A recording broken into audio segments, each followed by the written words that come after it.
하나님 아버지, 복된 주일을 주님의 은혜 가운데서 누리고 이렇게 이 아침에 우리를 불러주셔서 말씀 앞에 세워주신 은혜에 감사드립니다. 이 시간 가운데서도 성령께서 우리의 마음에 빛을 비추어 주셔서 말씀에 근거하여 우리의 삶 가운데 죄로 인하여서 하나님으로부터 멀어진 모습들, 왜곡된 모습들, 그렇게 흐트러진 모습들, 무너진 모습들이 있다면 발견할 수 있도록 도와주시고 그 자리 가운데 그 말씀이 깨달아지고 우리 가운데서 그 기꺼운 마음으로 우리를 위하여서 모든 것 내어주신 그 예수 그리스도의 구속과 사랑과 은혜에 감사하여 기쁨으로 우리의 삶을 고치고 돌이켜 진리를 따르고자 하는 열망이 이 시간 부어지는 시간 될 수 있도록 은혜 베풀어 주옵소서.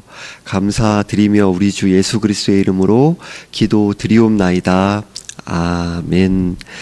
함께 보실 말씀은 로마서 6장 19절 말씀입니다. 로마서 6장 19절 말씀입니다.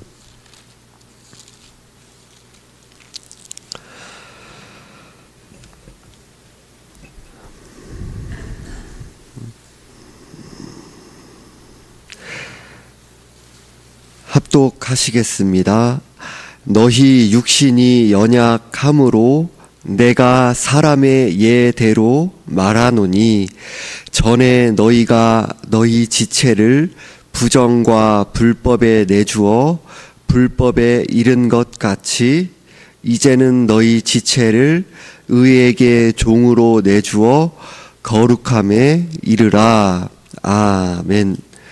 바로 앞절인 18절에서 죄로부터 해방되어 의에게 종이 되었느니라 라는 말씀과 같이 영적으로 죽은 죄의 종으로 살아가던 자가 예수 그리스도를 믿음으로 거듭난 새 생명을 얻게 되어 은혜의 지배, 의의 지배 아래에서 살아가게 된 것을 가리킵니다. 의롭게 여김받게 된 자로 의의 열매를 맺어가게 된 것입니다. 그 위에 17절에서 교훈의 본을 마음으로 순종하여 라는 말씀과 같이 거듭난 새 생명을 얻게 되어 하나님을 사랑하고 진리의 말씀을 기뻐하는 새 마음이 주어진 자로 기꺼이 기쁨으로 순종의 삶을 살아가게 된 신자에게 이루어진 근본적인 변화를 말씀하고 있습니다. 그런데 오늘 이어지는 본문인 19절에서는 너희 육신이 연약함으로 라고 다시 말씀하고 있습니다.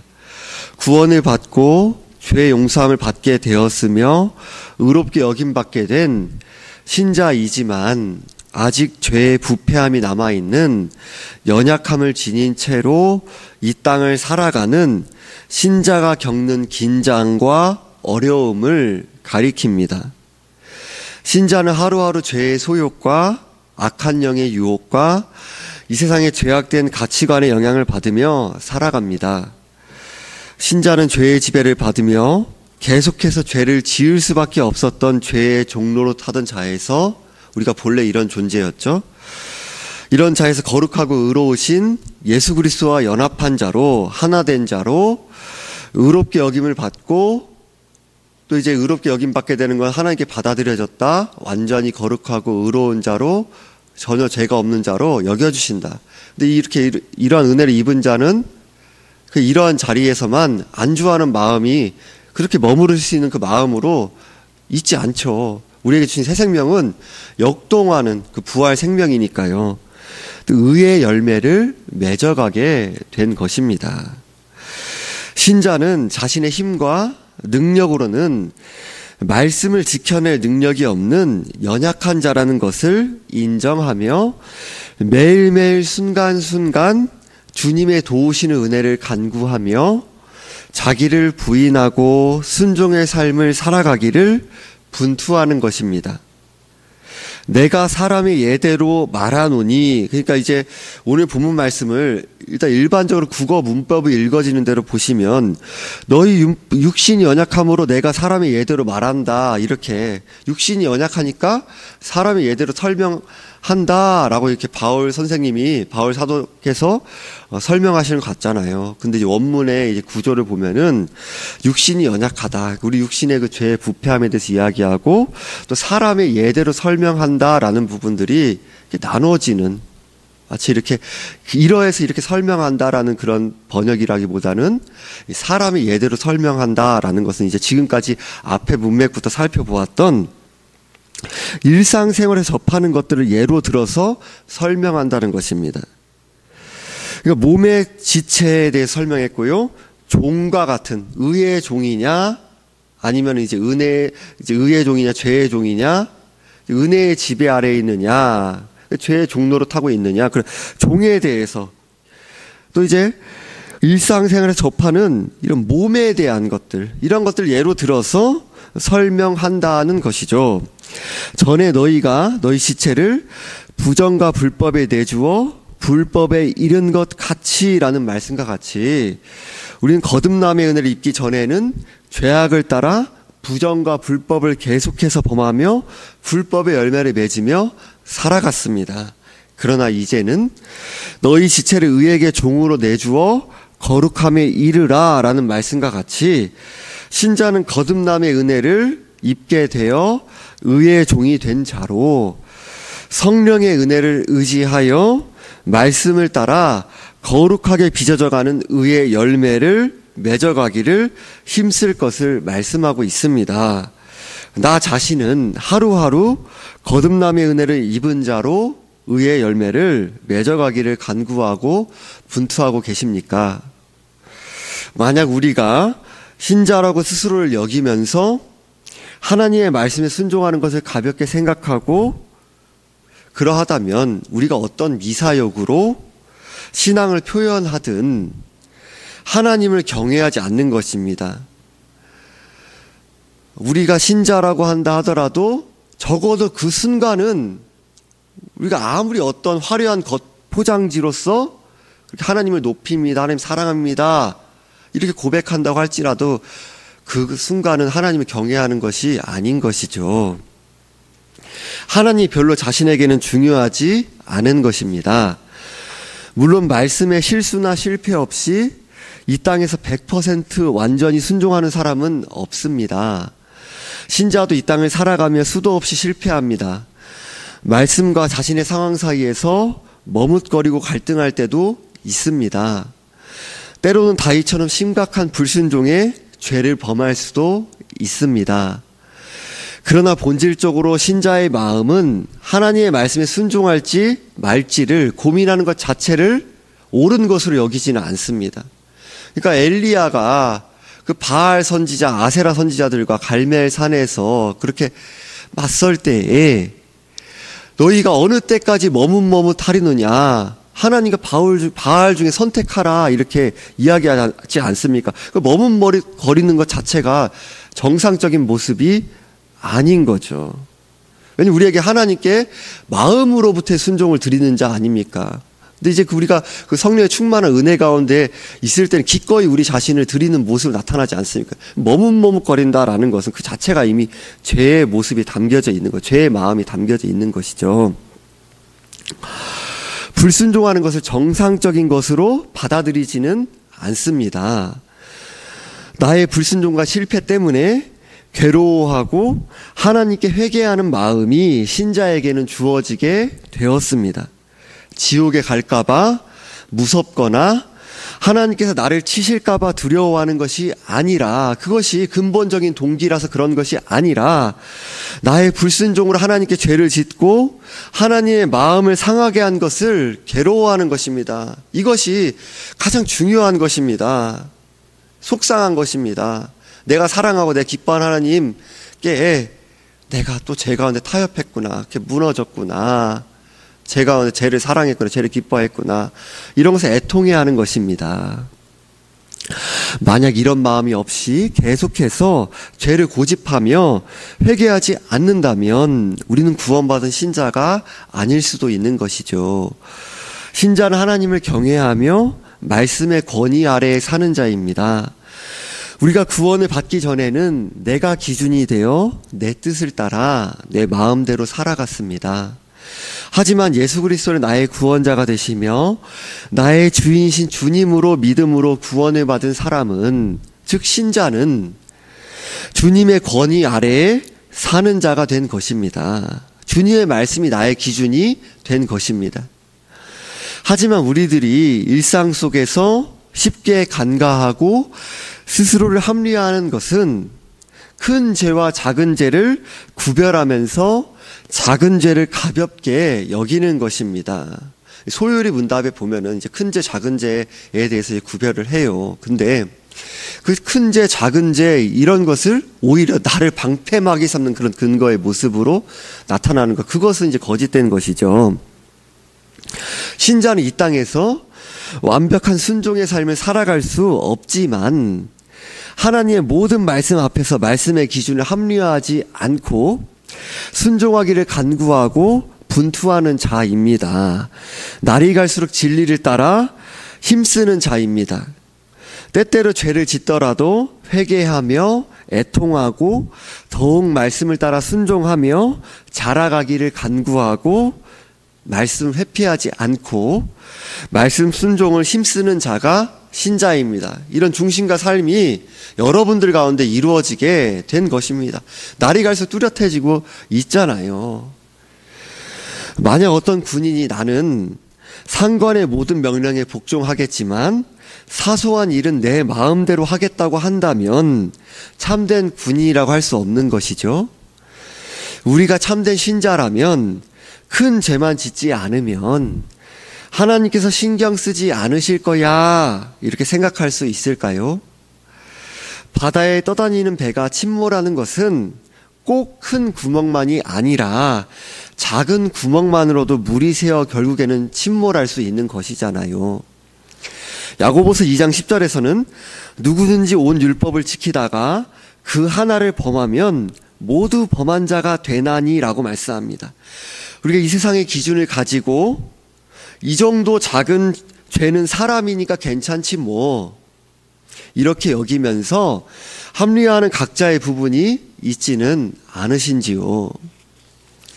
사무엘상 15장에서는 아말렉과의 전쟁에서 모든 생명을 멸할 것을 하나님께서 사울 왕에게 명령하셨습니다. 그러나 사울은 아말렉의 아가왕을 살려주고 짐승 중에서도 좋은 것은 죽이지 않고 남겨 놓았습니다. 사무엘상 15장 22절에서 23절에서는 사무엘이 이르되 여호와께서 번제와 다른 제사를 그의 목소리를 청종하는 것을 좋아하심같이 좋아하시겠나이까. 순종이 제사보다 낫고 듣는 것이 순양의 기름보다 나으니 이는 거역하는 것은 점치는 죄와 같고 완고한 것은 사신 우상에게 절하는 죄와 같음이라. 왕이 여호와의 말씀을 버렸으므로 여호와께서도 왕을 버려 왕이 되지 못하게 하셨나이다 하니라고 말씀합니다. 사무엘은 사울의 부분적인 순종을 꾸짖습니다. 사무엘은 거역을 점치는 죄와 사신 우상에게 절하는 죄와 같다고 합니다. 율법에서는 점치는 자와 우상 숭배자들을 죽이라고 말씀합니다. 사울 왕에게는 온전히 순종하려는 마음이 없었습니다. 부분적인 순종은 우리들이 회피하지 않고 죽여야 하는 죄입니다. 사도행전 5장에 아나니아와 삽비라의 경우에도 처음부터 땅값 일부를 드린다고 했으면 되었을 것을, 처음부터 정직하게 그렇게 했으면 되었을 것을 땅을 판 전체의 금액을 드린 것처럼 속였습니다. 땅값 일부라고 하면은 그 일부라고 하더라도 큰 금액이잖아요. 문제는 아나니아가 삽비라가 하나님을 속이고 부분적인 순종으로 전부를 순종한 것처럼 외식한 것입니다. 연기한 것입니다. 신자 중에 하나님을 사랑하고 진리의 말씀을 기뻐하지 않는 사람이 누가 있겠습니까? 신자는 누구나 다 하나님의 말씀을 무겁게 생각할 것입니다. 그런 중심이 이루어지게 되었잖아요. 그러나 우리가 예배당에서 또는 주일에만이 아니라 일상의 우리의 모든 장소와 모든 시간 속에서 하나님께 부분적인 순종으로 자신을 합리화하며 살아갈 때가 얼마나 많을까요? 다시금 말씀을 드리지만 여러 번 성도님들께 말씀을 드린 것처럼 우리가 미처 의식하지 못할 때에도 우리가 이 땅의 삶의 모든 삶 속에서는 신자라고 하더라도 불신자분들은 말할 것도 없고요. 삶의 모든 순간순간에 죄의 부패함이 남아있는 자로 늘 죄가 묻어 있습니다. 오직 예수 그리스도의 의의 공로 때문에 우리의 불완전한 예배와 순종 헌신이 하나님께 받아들여지는 것이죠. 지금 말씀을 드리는 것은 완전주의를 말씀드리는 것은 아닙니다. 말씀을 내 마음대로 삶 속에서 가감하면서 합리화하고 있지는 않은지를 점검하기 위함입니다. 성령께서 나의 삶 가운데 타협하고 외식하고 있는 부분이 있다면 무엇인지를 보여주시기를 간구하고 죄와 분투하며 하루하루 말씀에 가까이 빚어져 가기를 힘쓰며 함께 자라가야 하지 않을까요? 우리는 내가 정해놓은 나만의 기준 안에서 이만하면 충분해 라고 합리화하고 있는 부분이 무엇인지를 살펴가야 합니다. 엄밀히 말하면 이러한 부분이 없는 분은 이 땅 가운데 엄밀히 말하면 한순간도 이러한 부분이 없다. 그러니까 거룩하신 하나님의 기준에서 봤을 때요. 사람과 사람 정도가 아니라 없다. 이러한 순간은 없다고 할 수 있습니다. 그 거룩하신 하나님의 말씀의 기준, 절대적인 그 기준 앞에 내가 다 이루었다. 지금 내가 그것을 다 성취했다. 라고 감히 할 수 있는 사람이 없잖아요. 그것을 성령의 은혜 가운데서 말씀의 기준 퍼뜩 깨닫고 나면은 아직도 멀었네? 아직도 이거밖에 순종하지 못했네? 이것이 깨달아지잖아요. 그래서 이만하면 충분해라고 합리화하는 부분이 저와 여러분들 가운데 반드시 있습니다. 회피하지 않는다면요. 내가 지금까지 살아온 삶의 가치관과 방식들이 말씀과 부딪히기 때문에 불편하고 부담스러워서 손해를 볼까봐 외면하고 있는 부분이 있지는 않을까요? 마태복음 5장 48절에서는 그러므로 하늘에 계신 너희 아버지의 온전하심과 같이 너희도 온전하라 라고 말씀합니다. 행위 구원을 말씀드리는 것이 아닙니다. 구원신앙을 은혜로 소유한 신자라면 전체의 말씀을 따라 자라가기를 기뻐하고 열망하는 마음이 주어졌기 때문입니다.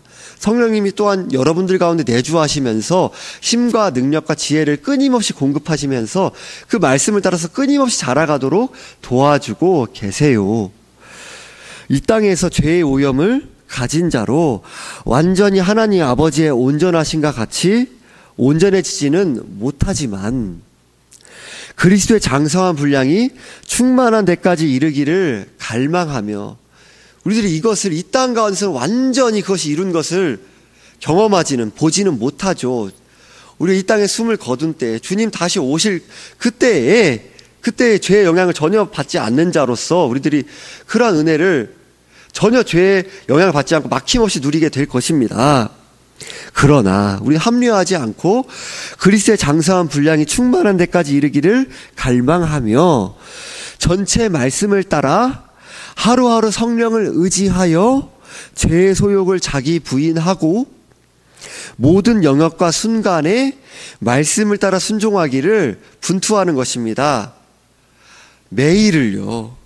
날마다 자기를 부인하고 자기 십자가를 지라고 예수님께서 말씀하셨잖아요. 사단은 우는 사자같이 우리를 내가 이제 지금은 좀 오늘은 느슨하게 있을게 이러한 순간이라고 봐주는 법이 없잖아요.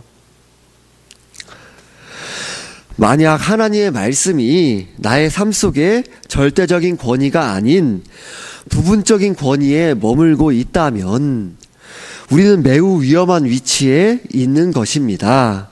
눈과 귀를 막고 안 보고 안 들으며 난 이런 사람이니까 이런 이유로 이래 라고 말씀의 기준을 외면하고 있다면 우리는 죄를 고집하고 있는 것입니다. 구원을 받지 않은 것일 수도 있는 것이죠.